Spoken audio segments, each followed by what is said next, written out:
This is 107.5 Eden FM.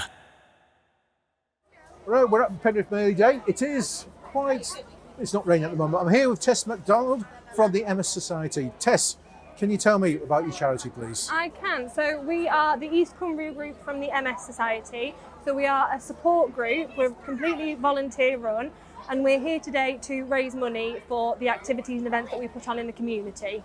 Can you tell us a bit more about the events you do in the community? Yeah, so we have regular coffee mornings, coffee afternoons in Penrith and Carlisle. We do exercise groups. A selection of a group of people from the community have just done the Calvert Trust weekend getaway. The Calvert Trust, that's the one with the horses. It is, yes. I've done something with them in the They past. are fab, yeah. They are absolutely brilliant, yes.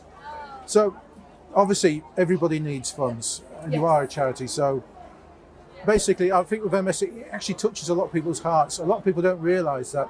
I've had family with MS, so I know the trauma of that and dealing with that.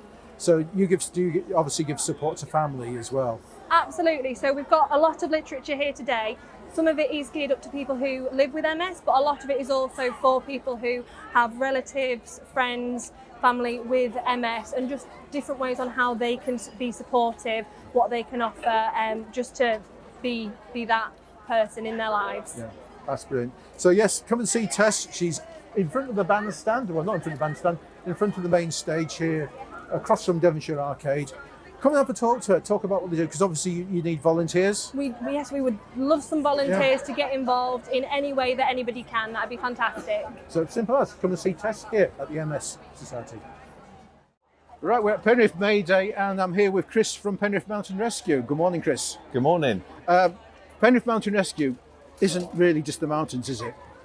No, I mean, we cover a really large patch that goes right up to Scottish borders, down towards T-Bay, includes a lot of lowland area, as well as the mountain areas around Haweswater. You know, that's perhaps our most mountainous area, but yeah, a lot of lowland area as well. Yeah.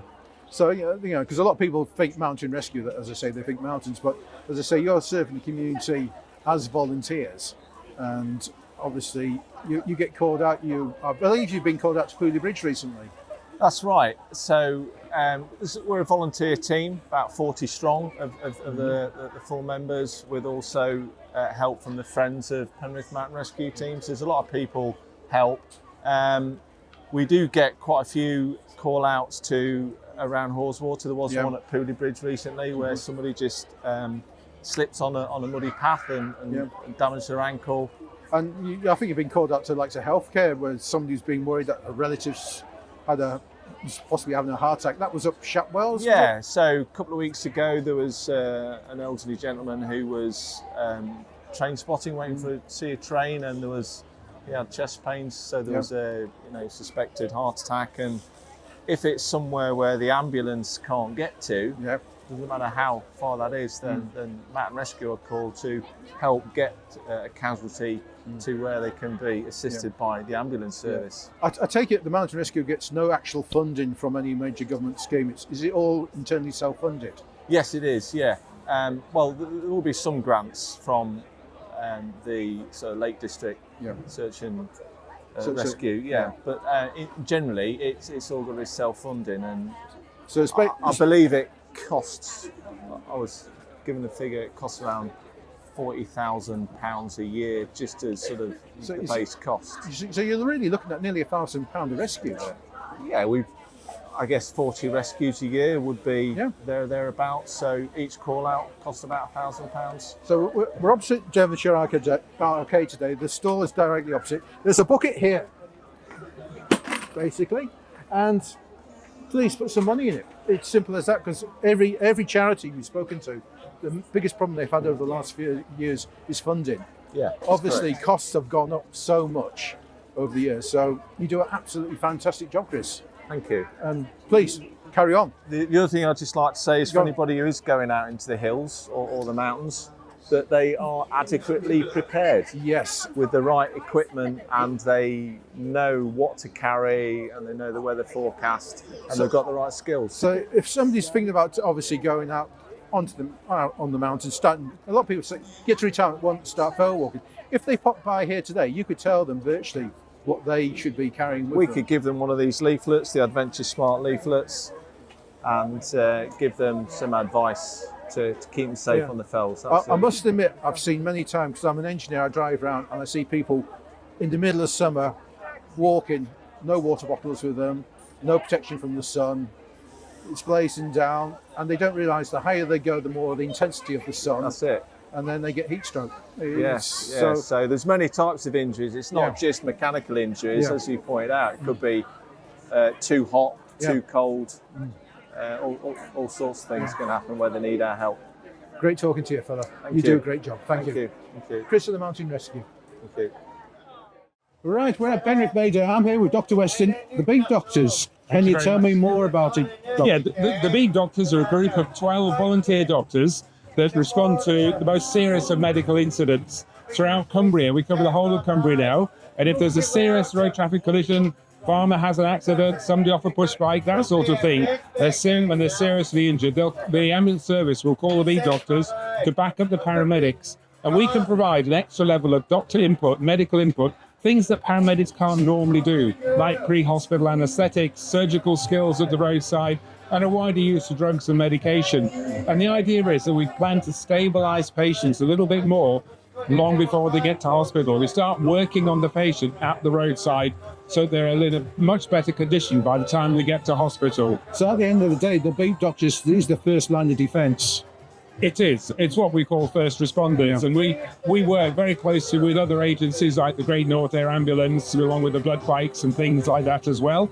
But with the whole idea is to stabilise people, because we live in a very remote part of the country, and it can take an hour and a half by road, by manned ambulance, to get to hospital. And if it takes that long, somebody can be very poorly by the time they get there. So if we can stabilise them a little bit more at the roadside, then the outcomes are so much better.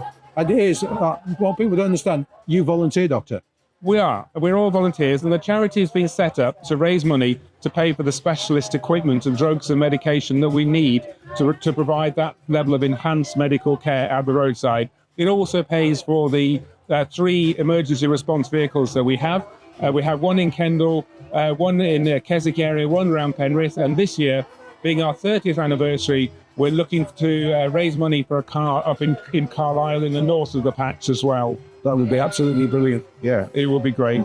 So the main thing is, what people need to understand, it is a charity. Yeah. And all charities need funds. They do. So hopefully when this goes up, people will come and start talking to you and get more involved with, obviously, there's a lot of charities here today. We've got Air Ambulance here, we've got the blood bikes as well. Yeah. You all work together, so fantastic job, Doctor. That'd be great. And if people want to get in touch with us, they can look up our details on our website, beakdoctors.co.uk. Get in touch with us. We'll help raise money for us, give you more information, things like that. Brilliant. Okay, Dr. Weston. Right, so we're at Penrith Mayday. I'm here with Aaron from, of course, what to me is fantastic, the blood bikes. Yeah. And everybody has blood. Yeah, we do. But not necessarily in the right place. No, this is it, yeah. So I love that car, not. I know, it's funny, isn't it? Right. I've seen it at quite a few events, to be fair. So, can you tell us a bit more about the blood bikes? Obviously, it's a charity, yes? Yes, we are a charity, yeah. So, your main sort of, I'm not going to say business. What do you actually do? I know you carry blood. Yeah. But so for what reasons? The main things that we do, we carry blood products. One of the main things we do is we stock the Great North Air Ambulance every day. In collaboration with our partner Northumbria Blood Bikes. We deliver blood products to the Great North Air Ambulance every day. We also carry blood samples from various hospitals across the country. So people get a blood sample taken in the hospital. If it can't be tested for whatever reason at that particular hospital, whether they don't have the equipment for that particular test or not, we'll take that sample where it needs to be to get tested. So basically, you could be taking a test from Penrith to the RVI? Yeah, from potentially, or sometimes we take tests from Whitehaven, from West Cumberland Hospital, all the way to somewhere in Newcastle. We do relays with our partners over in Northumbria. So you sort of meet each other halfway. And exactly. Yeah, so we'll have a rider takes a sample from Whitehaven to Carlisle, and then a different person from our organisation will take it from Carlisle to Hexham, and then we'll meet Northumbria at Hexham, and they'll take it onwards to wherever it needs to be in the east. Obviously, the beautiful machines are lovely bikes. I believe you get sometimes donated. Yeah, so this particular bike was donated by Cumberland Westmoreland Masons. Some of our other vehicles have been donated by various organisations or private individuals in the past, and others we've forked out to pay for ourselves. And obviously there's running costs involved with this as well. Yeah, so the charity costs around £82,000 every year to run. There's obviously the stuff like insurance and fuel that costs every year, about £19,000 a year, our fuel bill. Insurance is around £13,000, and obviously there's the maintenance for the vehicles, which you obviously have to pay for ourselves as well. So it's an expensive operation to run. Yeah, it is an operation, and you say it's 24/7. Mostly, so we cover basically the hours that the NHS don't cover themselves. So they have their own provision during the weekdays. But overnight, if there's a call out, if obviously the NHS don't have their own blood transport service overnight, we'll cover the overnights during the weekdays, and we cover all weekend for 24 hours. And this is the thing, because people see the bike the way it's been patterned up. Yeah. They think you're part of the emergency NHS, service, but you're not. No, it's the same as obviously the beep doctors and the air ambulance. We're delivering up as emergency vehicles. People don't think that that's a charity. Yeah. So it's obviously it costs a lot of money. We've got premises we need to pay for. Yeah. One thing we're looking forward to the next year or so, many of our cars are reaching the end of their usable life for us, so we'll be looking for having to replace those in the next couple of years, and that's going to be an ongoing cost. Yeah, major cost. Yeah. Well, thank you for talking to us. Worries. Appreciate it, and hopefully people will come past, talk to you, then understand that you're not supported by the NHS. It's totally, you're on your own. Yeah, we are. Yeah, And we rely completely on donations from the public. Like all charities, where everybody's fighting for money at the moment, and it's been very hard. Last 3 years has been. Like ourselves, we're a community radio station. The last 3 years, so many of our little partner stations have gone under. Yeah. Just keeping your head above water, paying the bills. I know. It's a major event. Yeah. Thank you so much for speaking. Thanks for your time. Thanks, Aaron. Cheers. Well, welcome to Penrith May Day celebrations. I'm here in the Great North Air Ambulance Service tent, and I'm speaking to Mika, sorry, I haven't got my glasses on. Oh, that's fine. So, Mika, I know my name. Mika, can you tell us a little bit about what the ambulance does? Yes, Please do. So the Great North Air Ambulance is a charity. Mm-hmm. What we do is we go out to people who are severely ill or injured. Yes. So we use a helicopter for that. And we also have a rapid response vehicle. Right. And between them, so we cover the north of England, so the northeast and Cumbria. In the northeast, our service is 24/7, and we're at the moment we're fundraising to make it possible to go 24/7 in Cumbria too.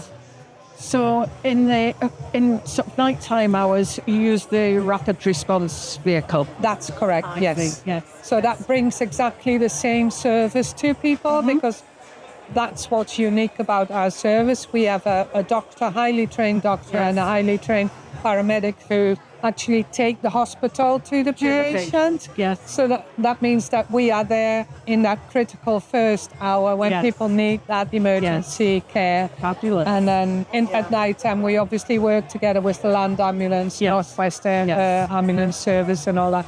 So yes, that's what we do. And we do a charitable. At the moment, it costs about £8.5 million a year, which works out on average about £23,000 a day. A day. And that's what we need to raise. So you're always looking for fundraising efforts, donations. Absolutely, yes. Do you have volunteers to We do have volunteers. So today I'm here with Alwyn, who helps me in the stall and talk to the public. Yes. Obviously encourage people to help us fund this vital local service. Yes. And it sometimes there's a misunderstanding about who you help. It's not just people who've gone up mountains and hills, is it? Oh no, it's a wide variety. It is the people. We do cardiac arrests, agricultural instance, RTC, so involving vehicles. Yes. And obviously also in this area, people who have accidents in the mountains. And the other thing I think that is interesting, we're in a little triangle here with the big doctor and with blood bank. Yeah, we work very closely together, especially with blood banks, because one of the things that's unique about our service is we carry blood. And the blood bikers bring that round to our airbase in the morning and refresh it again. So we always have... Lovely. So basically, you are looking for people to support you in whatever way that they can. Yes, and we're also always looking for active volunteers. Yeah. And people who want to volunteer can do that. You know, they can do a day a week. It's up to them, the time that they have available. We'll find a job for them to do. Well, thank you very much, Mika. That's been thank you. Thank you. Thank I can hear a car coming. Welcome along to Penrith May Day celebrations, and I'm here with Megan at Penrith Pumas, and we're going to hear all about it. So Megan, over to you. Who are you and what do you do? Hiya, thank you. Yeah, so I'm Megan from Penrith Pumas. We are a full contact wheelchair rugby club here in Penrith. We've been running for 4 years and we are the only wheelchair rugby club here in Cumbria. And we offer the Paralympic discipline of the sport, so it's really exciting and thrill-seeking. Fabulous. So who do you support? Who can come to you and say, I want to have a go at? Yeah, so we welcome anybody from the community. Ideally, if people have an impairment that prevents them from playing able-bodied rugby, then they are eligible and classifiable to play in a league. However, we do have members of the public without any impairments, without any disabilities, who come along because they enjoy the sport, they enjoy being around a community, they get the benefits of the mental health and well-being as well as the physical aspects, and they'll volunteer on the sidelines or kind of help us at events and tournaments and things like that. So. Fabulous, that's great. And so, you may already have told me this. How long has this been running? So we set up in January 2020, 12 weeks before the national pandemic. Timing. Timing is the best. Yes.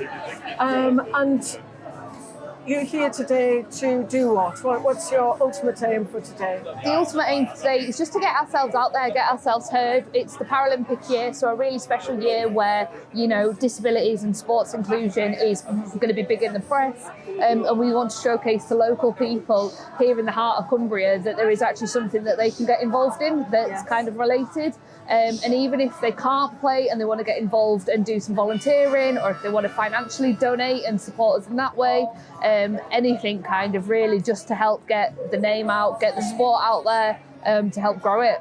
Yeah. And do you play yourself? I do play, but at the moment I prefer to be on the sideline. I've got a knee injury that means, as you can see, I can't quite get in the chair.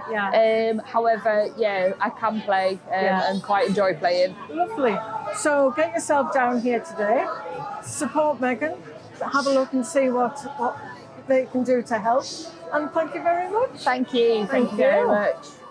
Right, I'm with Rachel from Cumbrian CVS, probably the most jolliest person I've met today. Yes! Rachel, tell us about CVS. So we are here to support the community and voluntary sector, all the things that make our community work and a happy and comfortable place for us. I particularly want to talk to people about volunteering, and I am really passionate about volunteering. I've been a volunteer in lots of different organisations, different activities, different events, and it's been fantastic.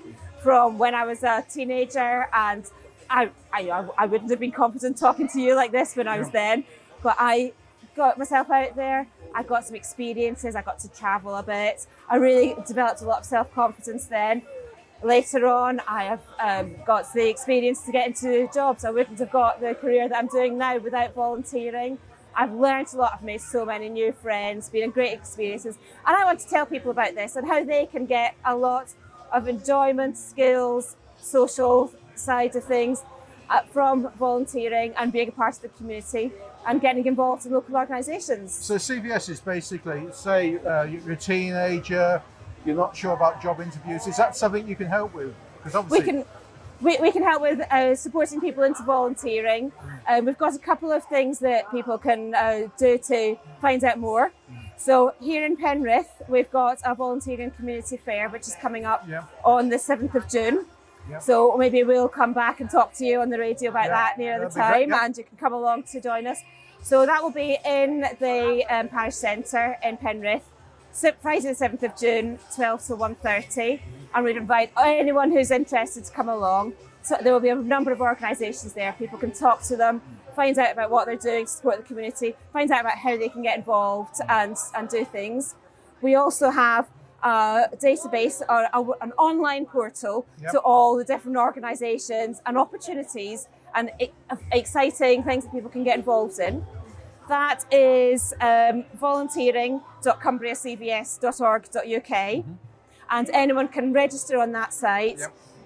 Do a search to find out about different opportunities that are out there. We can help them to find something that they really want to do and really just support the community, make events like today happen, help all of the different organisations, community groups, charities to make our community here, which is a really special community, make it an even stronger and better place. So if people can come and register, have a look on that website, volunteering.cumbriacvs.org.uk, come along to our event on the 7th of June and just talk to us. We can share all the amazing things that are going on and get stuck in with volunteering. Well, thank you, Rachel. Probably the liveliest person I've met today. Thank you. And again, get yourself down to CVS, talk to Rachel. She won't have a problem talking to you, believe me. And thank you. Thank you so much. Thank you.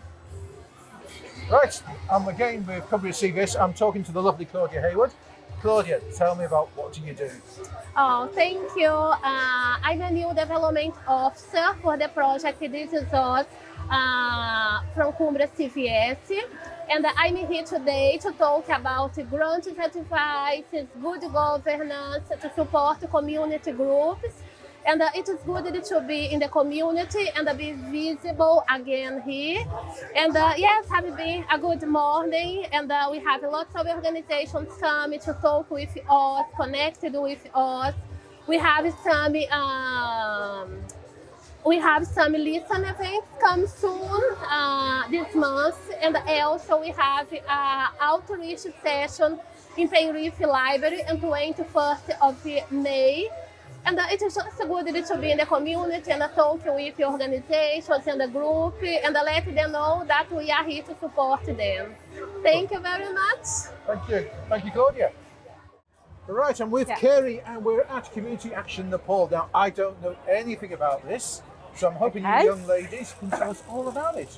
Of course we can. Of course. So we were founded by the late Doug Scott and we help the poorest people on the planet, the remote mountain people of Nepal. So we currently work in North Gorkha and we have 14 health posts and we have livelihood and agriculture projects all dotted throughout the valley, and every penny we raise goes straight to Nepal. So there's no middleman basically for once? No. Because you hear about often with charities, by the time they skim a few things off, it sounds terrible. They don't get the money back. Absolutely. No, we don't do that, and we do work towards sustainability. So we employ Nepalese people in Nepal, and we help them and we coach them to give them a better life. But what we don't do is just throw money at them and expect them to get on with it. Right. So you basically send them the money for a purpose. Yes. The purpose is we send the money to our staff in Nepal, and our Nepalese staff then train and integrate into the Nepalese community to get maximum benefit from the money.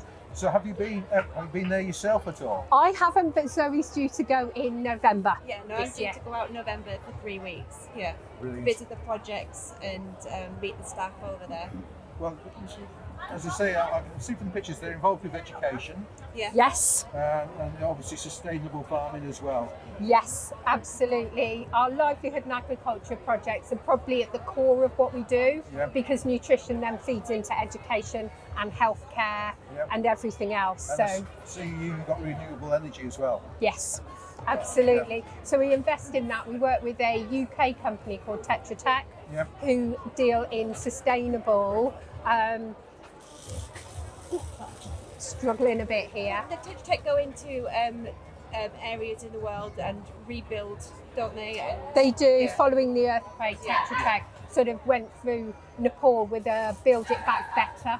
Right. So we did a good deal of fundraising in the UK, and Tetra Tech supported us and went out to Nepal and built back everything so it's earthquake proof. Yes, so post 2015 after the earthquake. Yeah. I think a lot of people don't realise until you see it firsthand how bad earthquake damage is. It was devastating. It was devastating. It's a shock to, I've been out in Asia and I've seen a lot of poverty while I've been in Asia, and for me, I find that in England we have quite a good lifestyle. We compared do. to the rest of the world. So fantastic you're involved with this. Please, when you come back from your visit, come to the studio, bring some pictures and talk all about it. Oh, that sounds wonderful. I'd love to do that. That'd be absolutely brilliant. Yeah, wonderful. Ladies and gentlemen, if you're in town today, come and visit them. Community Action Nepal, they're across from the George Hotel. It's interesting. And as I say, you don't realise charity is everywhere. And obviously charities right now, since the last 3 years, have been hit very hard. Talking to the various charities around here, it's been gruesome since we've had COVID. So hopefully we're going around the corner now and things are going to get better. It has. Thank you, ladies. Thank you very much. Thank you so much. Thank you. Hi, it's Eden FM. We're at Mayday and we're with the Royal Bridge Station, and I've got the lovely Jess Harris next to me. Hiya. I've actually succumbed into the interview. Her mum was going to do it, but she was. But Jess, I think you know a lot about it. Can you tell us a bit more about the Legion and what they actually do? I know people think it's just for the soldiers. Yeah, it's not all the money that's raised obviously goes towards the injured soldiers, the families of soldiers, the children, the wives, and just helps them keep going. I think a lot of people forget that it's not just the soldiers. No. I know when, obviously, I've had friends who served in Northern Ireland many years ago. Yeah. And they've obviously come back to Ireland, but the effects of serving in Ireland was mentally long term. Yeah, They weren't necessarily injured, but it was mentally, my friends, I know for a fact, are different. And suddenly one of them did fall into bad way, took his own life. Yeah, that happens, yeah. Luckily, things seem to have got a lot better and understanding it. Yeah, the mental health of the yeah. But obviously, for the likes of a wife or a child, seeing dad come home, but not dad as he was. As he was, yeah, of course. It's different. So you work with a lot of families. Yeah. So obviously, that all the money that is raised goes towards those. And I mean, my mum, she's done it for 61 years. Yeah. She knits things. Obviously, May Day is a little bit different than when we do it for Remembrance in November. But it's passion for her. Yeah. She lives and paints it. So have you got the history of the service? I've got my dad was in the Scots Guards. Scots Guards was my dad. My two brother-in-laws were one was in the Remy, one was in the Army Air Corps. So it's to your heart. We've lived and breathed it, yeah. Yeah. Sadly, I know we've lost the Royal British Legion Club in Penrith. Yeah. But I think that's unfortunately happening in a lot of places. I think so. COVID just sort of scuppered all that, I think, yeah. But it's important that there's women like my mum that push it, and my sister Lisa that try and do as much as they can. And I know for a fact Lisa's been selling poppies for a few years. She has for years, yeah. So since you were 16? She's just turned 50. But no, fantastic course, and I hope people will come and visit today. Thank you. As I say, the Royal British Legion, it's just not there for soldiers, and people have got to understand. Yeah, no, it's not just for injured soldiers. Like you say, some of these soldiers are just coming back and they may have suffered mental trauma. Yeah. Yeah, or their families to have to deal with that. So, yeah. And it's years down the line that it can still help somebody, not just the immediate people that are in. Yeah. Thank you so much for talking. No worries. Thank you. Cheers. Hi there, I'm Simon. I'm here with the Penrith Rotary Club, and we're outside the George Hotel here at the 41st anniversary for the May Day celebration. So just want to ask, Andrew, how are you? Very well, and what a brilliant day, isn't it? It's beautiful. In Penrith. It's beautiful. The weather stayed with us. Yeah. So can you tell me a bit more about the Rotary? Yeah, well, we're one of a number of organisations in the town that try and make Penrith a better place. Oh, wonderful! Better place to live in. Wonderful. And what sort of activities or fundraising things that you've been getting involved in? Yeah, well, we've helped out. Traditionally, today is a Lions Day. Yeah. So Penrith Lions, this is their day. But we help out with bodies on the ground, helping with various things. But we also do quizzes, we do all kinds of stuff through the year. We've the Burns Night, we have all kinds of events through the year. Right, I can see that you've got like the Wheel of Fortune game going on. Yeah. The old ones are the best. In the background. And you've had a steady stream of people here on this game. So how do you think you've done? Yeah, we've done really well. Yeah, I mean, it's just a presence. Really, we're not going to make a lot of money, but it's just nice to be here and talking to people, and Right. enjoying the day. Yeah. Right, now the Rotary Club, as we know, it's a world famous pub. So how many members do you have? Yeah, currently about 22, but always looking for new members. And fully enough, the first person here this morning was a lady from Australia. And her husband, God bless him, was obviously died, but he was a Rotarian in Australia. So she said she couldn't walk past the stand without having to go on the Wheel of Fortune. And she won. Oh, well done, well done. Yeah. And how would someone get involved with the organisation? How would they, for Penrith? Yeah, we've got a website, so that if you just go on Google Penrith Rotary, and there's phone numbers, and if anyone wants to get involved with us, we're there. Oh, wonderful. Well, I think I'm definitely going to have a go at this Wheel of Fortune, and hopefully excellent. I'll win a prize. I'll definitely will. I'm hoping so anyway. Well, thank you very much. Okay, Andrew. and thank you. Cheers. Cheers, Simon.